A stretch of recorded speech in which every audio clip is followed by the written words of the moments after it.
Okay, today is June 27, 2012. This is U.S. Army Transportation Museum, Newport News, Virginia.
vertical lift-off airplane. Она вот так как вверх, то эти большие пропеллеры здесь, они ставятся, как они сейчас есть, и она может лететь очень быстро, как airplane. Я расскажу, сколько она может. 230 miles per hour, она самая больше может ездить. И 2 человека.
U.S. Army Transportation Museum.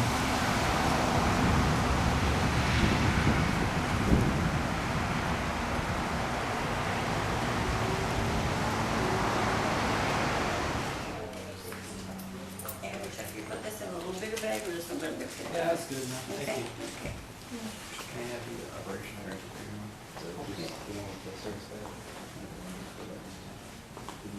Okay, the square one, the rectangular one. What you gotta look at?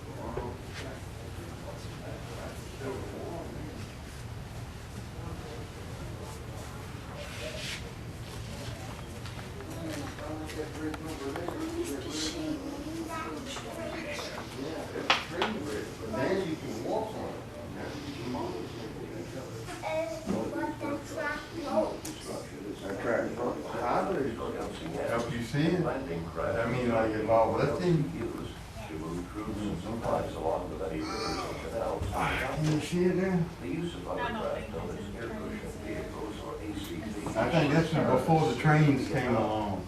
Yeah. Three of these craft. Let me show you. See, this is how, you see this with the horses? That's how people traveled before The cars. third ACV was brought That back. was called Uses stage were tested, and then after See the covered bridge? That's where they used to build bridge, covered it. 1970 saw the need for transit. 1942. However, transportation has been an important function of the American military since before the earliest days of the Republic. The Conestoga wagon was typical of the type of vehicles used for transportation from the 1750s through the 1850s, and is the famed covered wagon of the westward expansion. Named after the region where it was produced, the Conestoga Valley in Lancaster County, Pennsylvania, it was also called the Philadelphia wagon or Pennsylvania wagon, and was used by local farmers to bring their produce to market. Just as is done today, colonial armies and then the Continental Army hired civilian contractors to carry supplies in their wagons. Roads were poor, even in good weather, and the wagoner was expected to make 50 to 40 miles a day, less in bad weather. Seldom was this distance ever achieved. This mannequin wears a reproduction wagoner's uniform as prescribed by Continental Army regulations. Aside from the wagons, the other major means of transporting soldiers and equipment was by water. With no bridges across the major rivers, crossings were done by ferry. Bateaux were used to help move supplies and men along the waterways. The bateaux differed in length depending upon where they were constructed, and each boat type was given the name of a city depending upon its length. Although the 19th century is noted for its technological innovations, there was little change in military transportation during the next 50 years. When war was declared with Mexico in May 1846, the Army was soon preparing for its first amphibious operations against a foreign country. Since the Army had no ships, soldiers were placed aboard U.S. naval vessels for the movement to the Mexican coast. Under the command of General Zachary Taylor, over 3,000 men landed at the town of Corpus Christi, and another 10,000 men under command of General Winfield Scott landed at the town of Veracruz. Neither landing was opposed, and there was no loss of life or boat. The Civil War saw many of the technological advances of the early 19th century used on a massive scale. The two most notable of these advances in transportation were the railroad and the steamboat. Beginning with the Battle of Bull Run in July 1861, railroads were used for the rapid transportation of men and supplies. Both the federal and Confederate military used railroads. However, because President Lincoln was able to get congressional approval to place all railroads under government control, the federal forces were able to make better use of them. Confederate forces were plagued throughout the war with lack of any centralized control of their rail lines. Furthermore, the destruction of the Southern rail system by federal troops pushed an already delicate service beyond its capacity to deliver. The great rivers of the West, the Mississippi, the Ohio, the Tennessee, the Cumberland, and others were also used to carry men and material. By the beginning of the Civil War, steamboats had become a familiar sight along those rivers, all of which run south. This allowed the federal forces to penetrate deep into Confederate territory. The ability of the boats to carry large amounts of men and material gave the federal forces a great advantage of movement over the Confederate forces. Wagons were still used by both sides of the war to transport the material from the rail lines and ports to the field armies. A 6-horse team wagon had replaced the Conestoga wagon by this time and was the standard supply vehicle for the Federal Army. The Confederacy would suffer from a lack of transport throughout the war.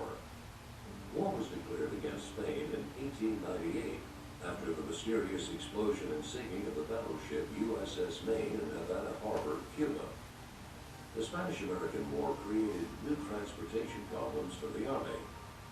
Large numbers of troops had to be carried to their overseas destinations. Ships had to bring the proper supplies in as needed, and the country's railroads had to carry the large numbers of rapidly mobilized troops to the few ports of embarkation on the east and west coasts. Lack of prior experience with the rapid embarkation of troops, the Army soon found itself almost at a standstill due to crowded railroad depots and inadequate shipping. These problems were somewhat alleviated with the establishment of the Army Transport Service on November 18, 1898, and given the mission of providing for regular operated military sea transportation. The war ended quickly, but the need to transport soldiers and material to the new possessions in the Pacific and the Caribbean was still present. The lessons learned during the Spanish-American War would be of considerable value 20 years later when the United States entered World War I. The Army first began experimenting with motor vehicles in 1906. By the time of the Mexican punitive expedition in 1916 to chase the Mexican bandit Pancho Villa, motorized transportation was still a novelty in the Army. Although the vehicles broke down with consistent regularity, most Army officials realized that motor transport was here to stay. The United States entered World War I in April 1917, barely 2 months after the end of the punitive expedition. The Army was again faced with large transportation requirements. The first of these was the need to carry soldiers of the American Expeditionary Forces to France. The Army chartered merchant vessels, had Allied cooperation with shipping and transport, and had new vessels constructed. This all ensured that American soldiers would fight in France.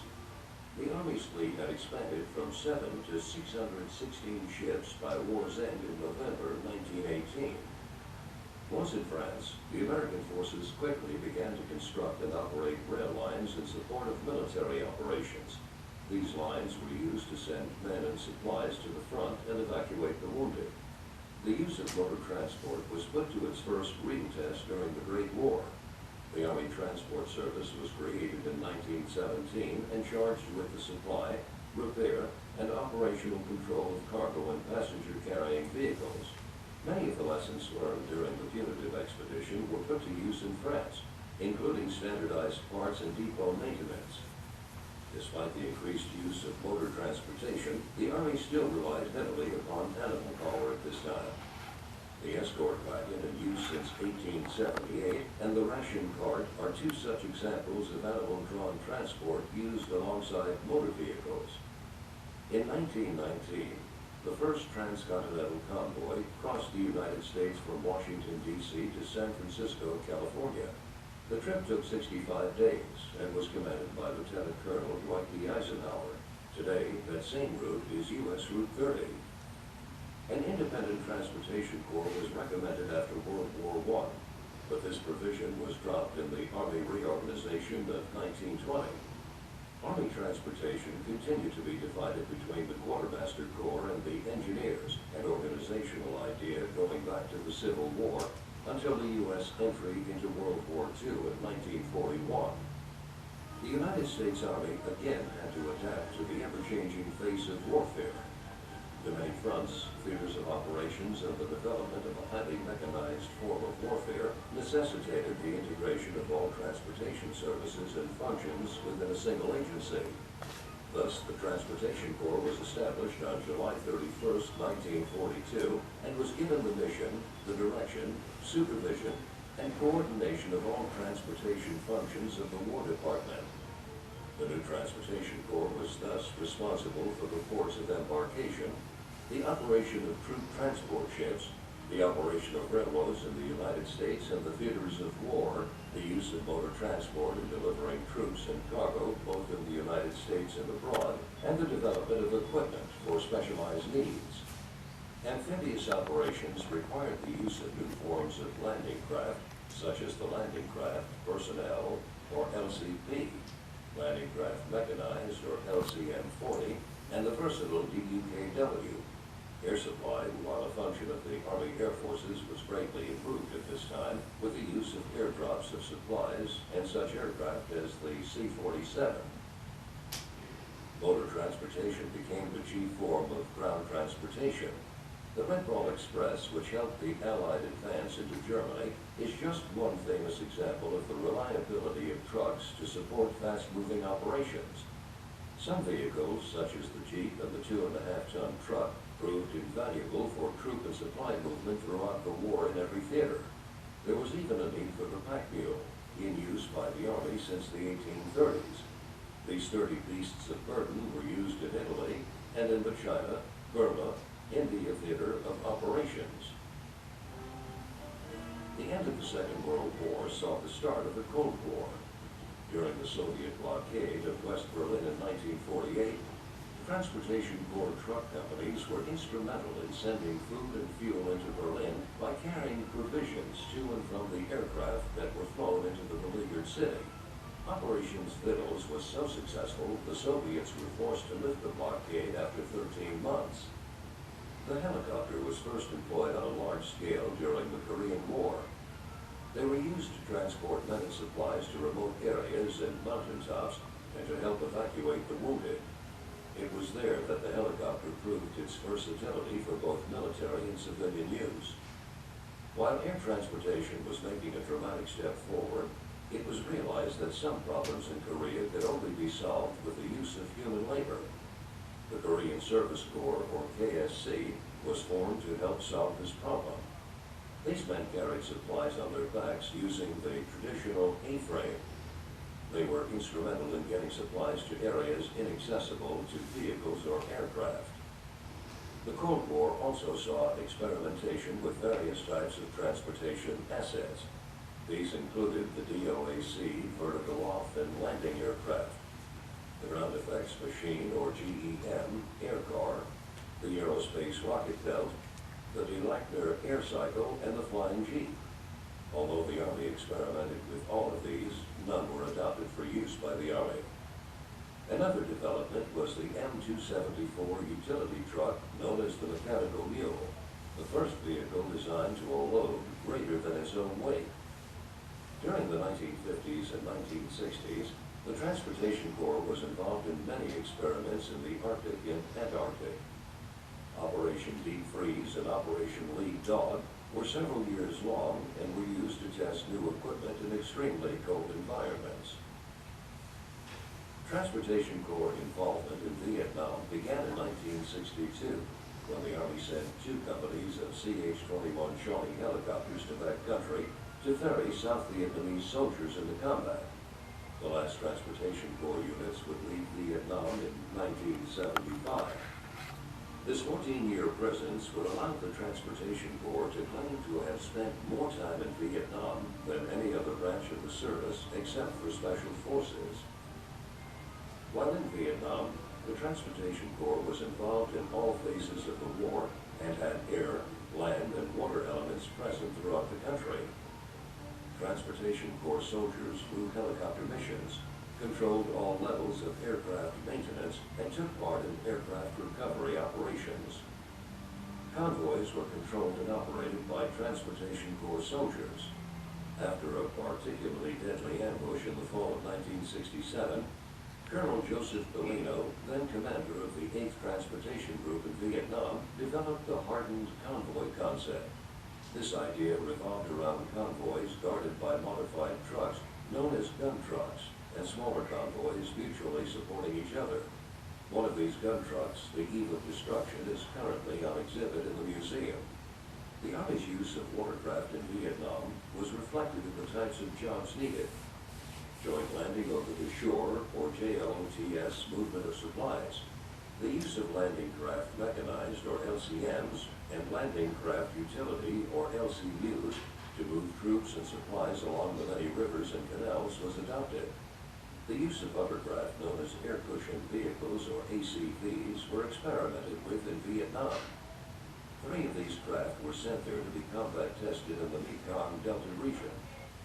2 of the craft were destroyed while in Vietnam. The 3rd ACV was brought back to Fort Eustis for testing, and then after several years was donated to the museum. The 1970s saw the need for transportation vehicles that could carry greater loads due to the increase in weight of many newly designed vehicles. Among these vehicles were the M911 tractor and M747 trailer heavy equipment transporter, or HET, the M925 5-ton and M939 5-ton truck variations.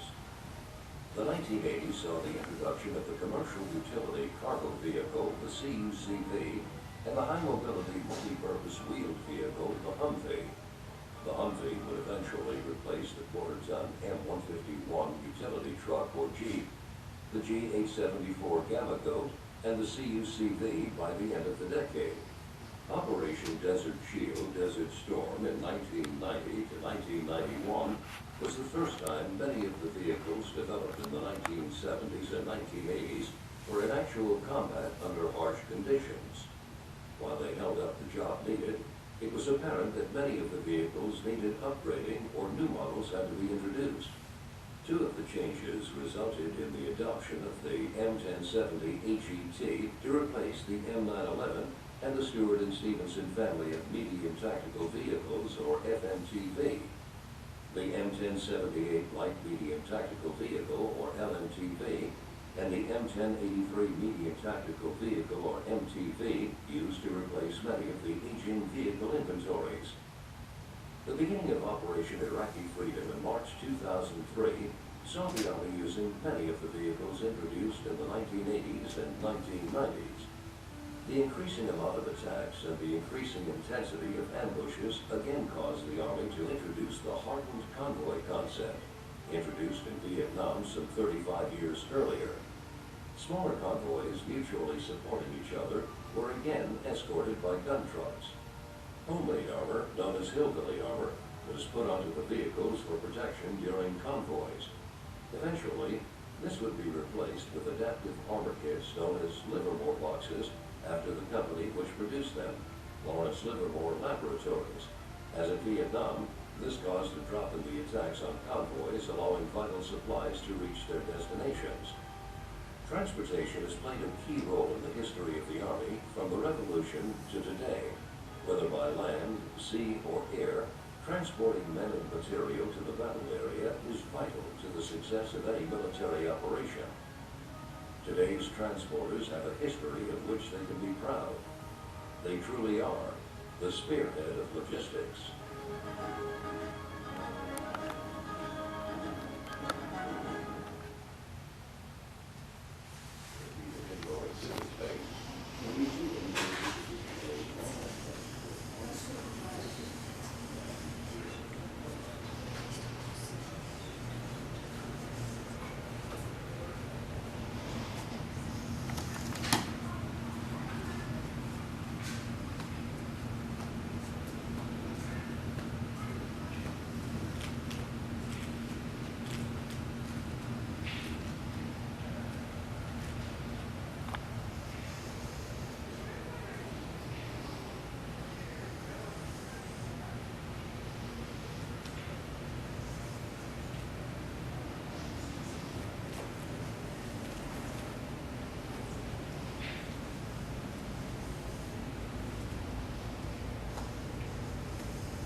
also became a symbol of the spirit of the Needles Transportation of Florida.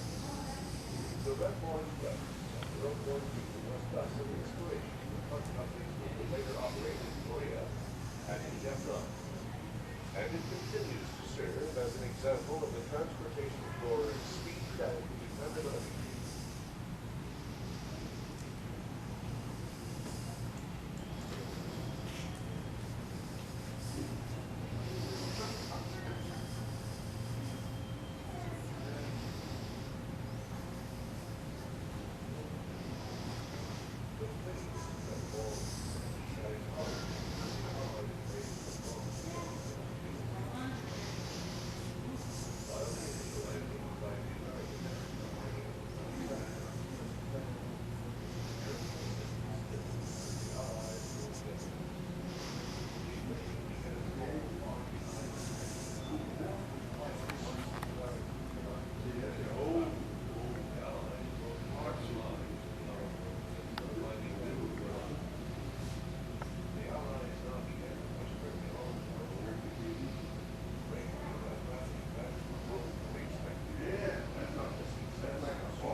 The Red Ball Express was begun on the 25th of August, 1944.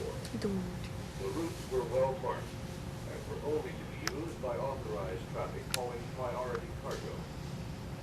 Military police patrolled the lines 24 hours a day, and traffic control points were established at designated intersections so that convoys could be monitored and traffic maintenance could be performed on the truck. Batteries were checked, tanks filled with gasoline.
Coast, it was originally intended to serve as a weapons platform. All this is a plane with turbojets mounted underneath it, and the idea was to let those jets give it enough lift to let the aerodynamic forces take over and let it fly. Unfortunately, the engines were never strong enough to let it get much more than about 4 feet off the ground. Les Jensen is a curator of the Army Transport Museum. In his care are the strange, unusual, and sometimes bizarre experimental vehicles developed and tested for military use by the U.S. government. Like this ground effects machine X2. It looks like a 57 Buick convertible, but it's actually a sophisticated hovercraft. Without wheels or propellers, it was able to travel on land and water.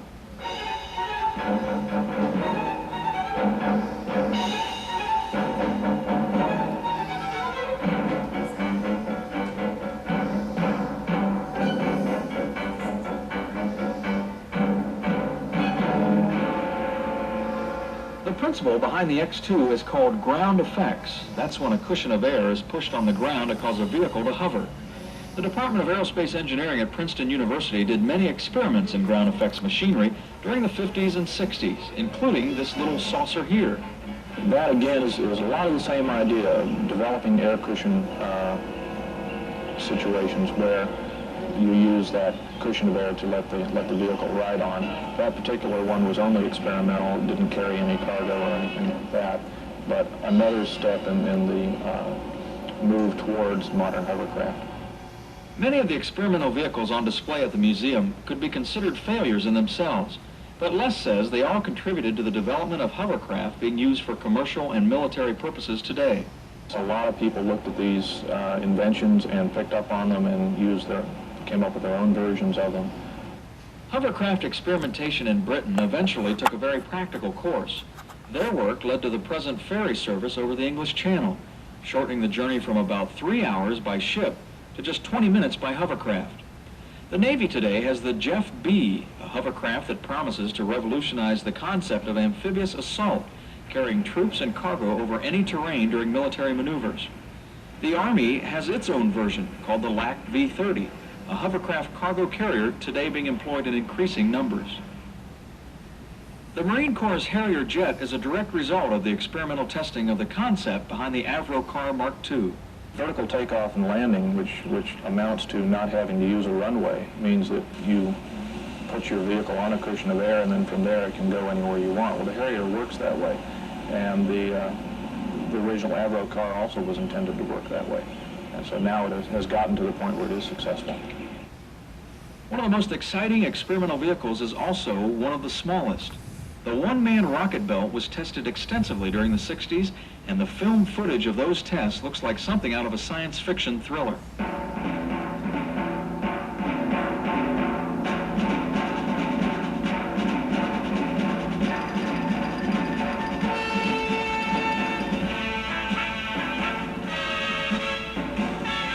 Though really useful only on short-range flights, the Army hasn't given up on the idea of rocket belts. 82nd Airborne down at Fort Bragg is coming up with another idea along those same lines. But this time, instead of moving individual soldiers, they're only talking about moving commanders. The U.S. Army Transportation Museum at Fort Eustis is sort of a technological graveyard for the military, a place where today's reality meets yesterday's science fiction.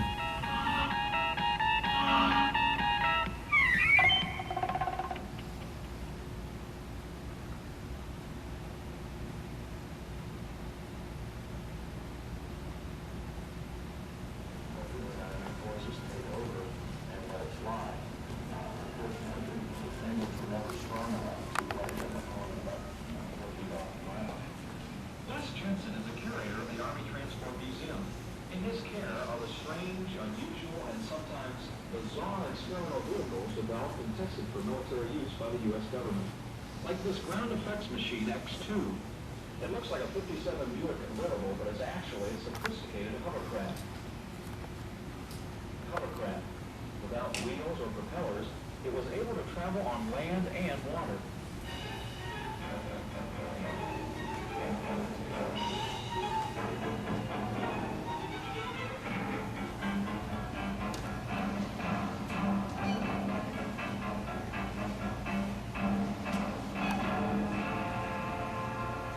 principle behind the X2 is called ground effects. That's when a cushion of air is pushed on the ground to cause a vehicle to hover.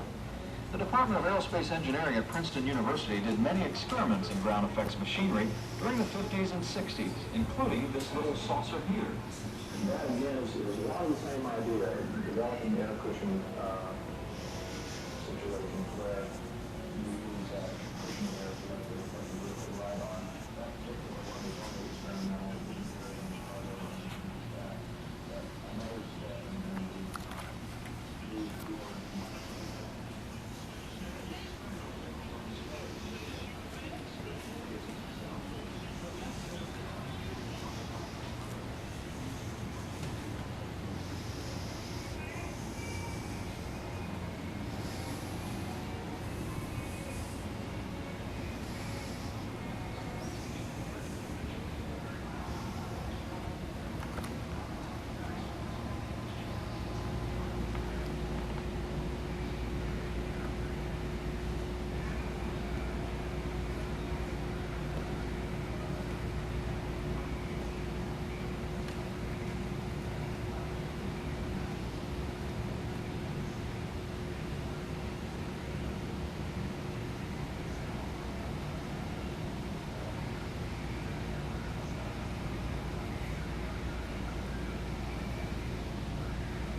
say just give me a background on what mission you usually undertaking at that time?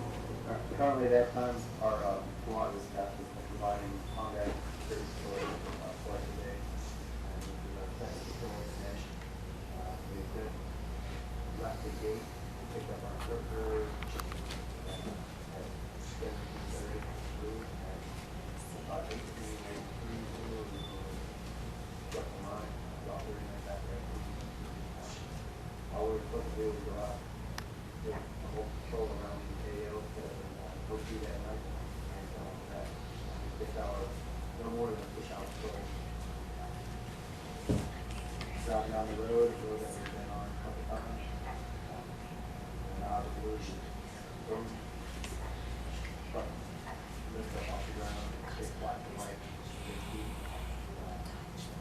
And that time, I made that over the window, hanging out, holding that phone, walking the road.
Это ж пить, видишь? Воду что ли?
I know somebody's gonna say, if I read and tell you we tried last time, it didn't roll very easy. That's the reason why we tried to roll.